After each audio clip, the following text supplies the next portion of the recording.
বিশাল ফুকনৰ ধনৰ উৎস কি? এয়া সন্দেহৰ বিষয়। তাত হয়তো কাৰো দ্বিমত নাই। ডুবত বিলাসী হোটেলত অৱসৰ বিনোদন, ভায়েক পাতি লোৱা কোৰিঅগ্ৰাফাৰ অভিনেত্ৰী চুমি বৰাৰ বিদেশ ভ্ৰমণ আৰু মাতৃক বিলাসী গাড়ী উপহাৰ দিবলৈ হলে ক'ৰ পৰা ইমান ধন পায়? এয়া সঁচাই সন্দেহৰ বিষয়। তাত নিশ্চয় কাৰো সন্দেহ নাই। কাৰণ শ্বেয়াৰ মাৰ্কেটৰ পৰা যদি 60 দিনত বিনিয়োগকাৰীক 30% মুনাফা উভতাই দিয়ে গেৰাণ্টি দিব পৰা যায়, তেনেহলে ভাৰতত এখন দৰিদ্ৰতাৰ সৈতে যুঁজিব লগা হয়তো নাথাকিলেহেঁতেন।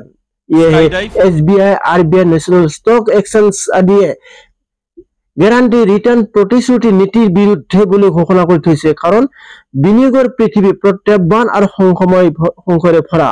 তেনেহলে নোটাৰী ইনভেষ্টমেণ্ট এগ্ৰিমেণ্ট কৰি 30% এছিয়ৰ ৰিটাৰ্ণ প্ৰতিশ্ৰুতি কেনেকৈ দিলে বিশাল ফুকনে? ষ্টক মাৰ্কেটৰ পৰা যদি এনেকৈ মুনাফা আদায় নহয়, বিশালে বিনিয়োগকাৰীক প্ৰতিশ্ৰুতি মতে ধন ঘূৰাইছে ক'ৰ পৰা? বিনিয়োগকাৰীক অভাৱীয় হাৰত ধন ঘূৰাই কেনেকৈ পানীৰ দৰে টকা বোৱাইছে বিশালে?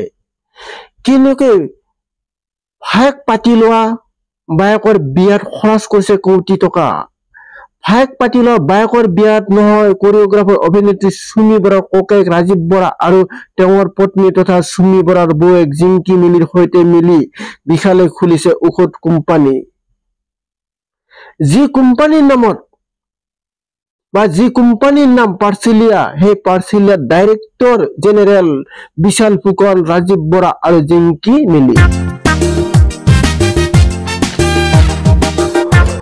ঔষধ প্ৰস্তুত আৰু বিতৰণৰ জৰিয়তে পাৰ্চিলিয়াত অতি ধুমধামেৰে কিছুদিন পূৰ্বে শুভ আৰম্ভ কৰিছিল বিশাল, ৰাজীৱ আৰু জিংকিয়ে। অৰ্থাৎ অজ্ঞ উৎসৰ পৰা আহৰণ ধনেৰে কোম্পানী গঢ়ি টনিকাল হৈছিল 22 বছৰীয়া বিশাল ফুকনে।